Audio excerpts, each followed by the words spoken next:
Kata orang cerdik pandai, duit ni dia tak boleh bawa mati, tapi tak ada duit rasa nak mati.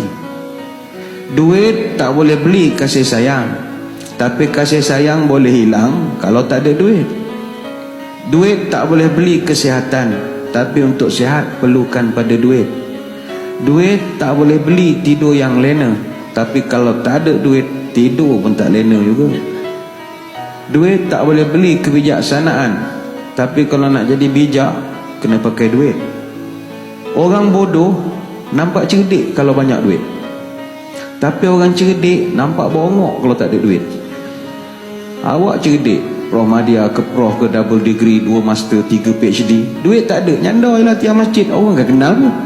Tapi kalau awak tak sekolah tinggi sekalipun, duit banyak, Malaysia kita punya, tak pandai menyanyi pun boleh buat album, aku bayar. Tak pandai berlakon pun boleh buat filem, aku bayar. Walaupun tak sekolah tinggi. Duit bukan segala-galanya, tapi segala-galanya memerlukan duit.